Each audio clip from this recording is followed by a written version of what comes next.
Grabe, okay, umuusok oh. Grabe lamig. Ah, sarap, lamig. Hi guys! Another vlog, another video. Salut! Bonsoir, bonjour, kumusta ba? Jababian Mercy, Itwa, Onepre Canada. Hi guys! Good morning po sa lahat ng mga nanonood dyan. Ito na po yung ating nakatakdang flight papuntang Canada.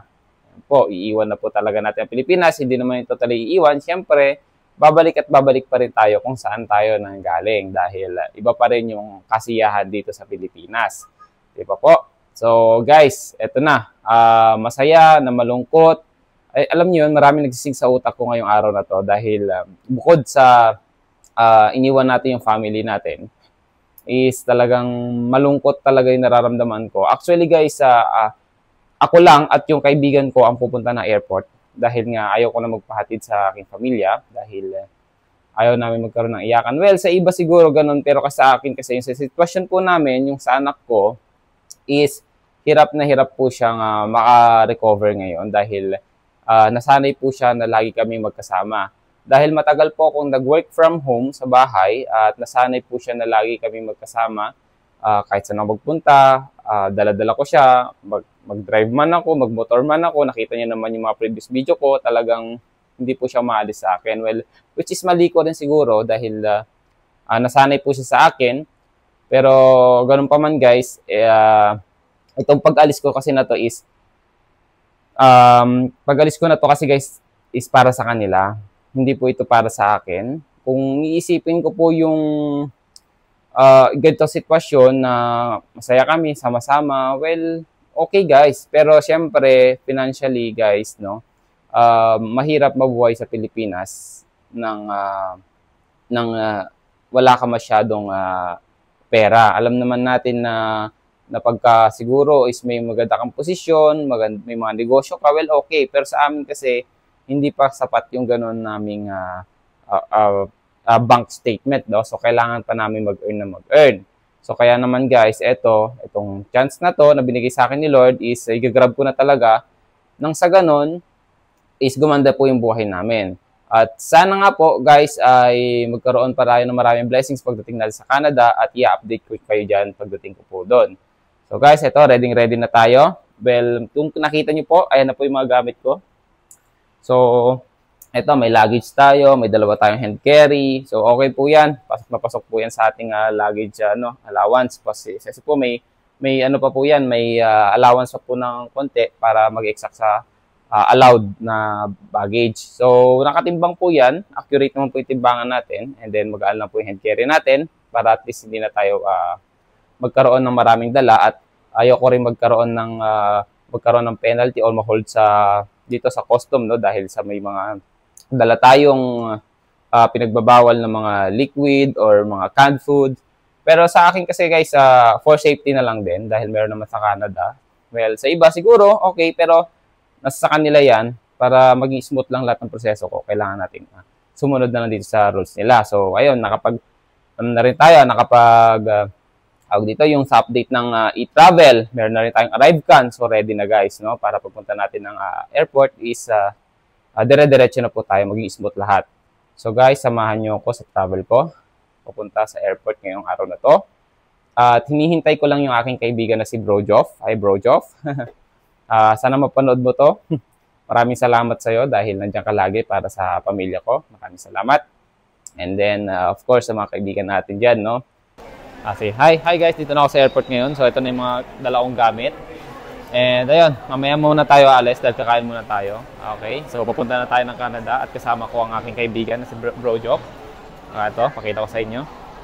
Yan bro. Yan, maraming salamat. At ito na guys, nag-early check-in na kami at natapos na kami sa immigration. At ayun, talaga namang kinabahan kami, no? Yung alam mong pag papalapit ka na sa immigration guys, ibang-iba talaga yung pakiramdam at excitement, no? At ayun na nga po, nakalampas na po tayo sa immigration, natatakan na yung passport natin, x-ray na rin yung mga gamit namin. At kaya naman ang sunod kong ginawa ay sinanap namin yung OFW Lounge. Ito po yon. Sabi po sa amin, may makikita po kayong signage, tapos akyat lang kayo doon. Kaya po ito, paakyat po kami at papunta na po kami dito sa OFW Lounge. Kasi ito po ay isang privilege para sa mga OFW po na umaalis ng bansa dahil meron po daw ditong pahingaan at nandito po lahat ng mga kailangan nating details para dun sa mga need natin na i-process on documents. Diyan, may mababasa kayong mga signage dyan kung paano yung mga sistema nila dito. And then po yung TINBO, may OWA, may OEC, so nandito po yung DMW, andyan na po guys lahat. Kaya napakaganda po is, kumbaga one-stop shop na po guys, pwede po kayong dumaan dito. Lalong-lalo na po sa mga pa-departure pa lang po ng mga OFW. Ito po yung loob ng OFW Lounge. Kung makikita nyo po, ayan, napakaraming couches and mga chairs, tables. And then dito naman sa right side guys, makikita nyo naman guys yung mga napakasarap na pagkain. Ito po guys, nakakatakam nga naman talaga, no?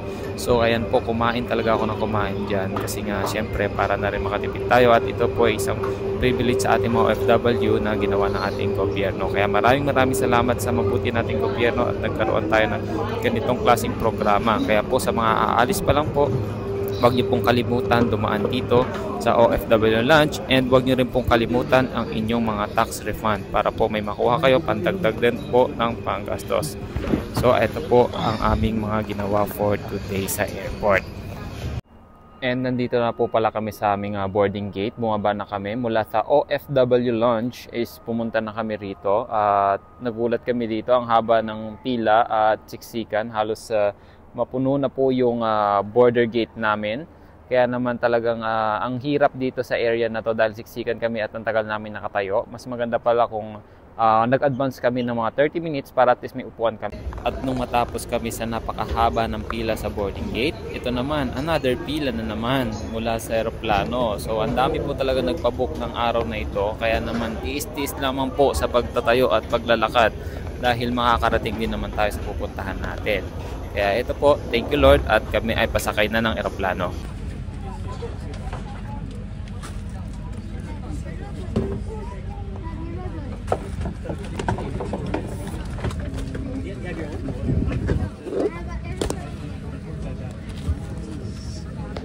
At ito na po, nakarating na po kami ng safe dito sa Toronto, Canada. Ito po, nandito na po kami sa aming second flight connecting para po mag-antay po ng aming check-in. So 3 to 4 hours po bago ang aming check-in. Kaya naman napunta na kami agad dito para hindi na kami maabala at meron pa kaming time maglibot-libot dito po sa airport ng Toronto.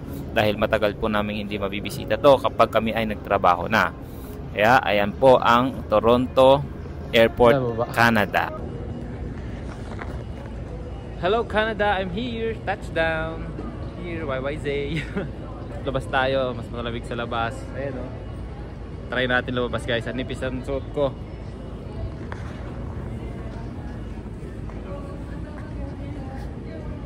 Try natin lumabas guys. So this is my first time here sa Canada, Toronto. Try natin lumabas guys. Tikman natin yung lamig ng Canada, 7 degree. Grabe ang lamig. Grabe, okay, umuusok ko. Grabe ang lamig. Sarap, lamig. Lamig dito, grabe. Hindi ko kakayanin tagal dito guys. Sarap. Ito guys, nandito na tayo Toronto. Ito ang mga taxi area. Okay ba? Thank you Lord, dito na kami. Ayan guys, no? So nakarating na tayo dito ng safe dito sa Toronto, Canada. So we're going to Quebec.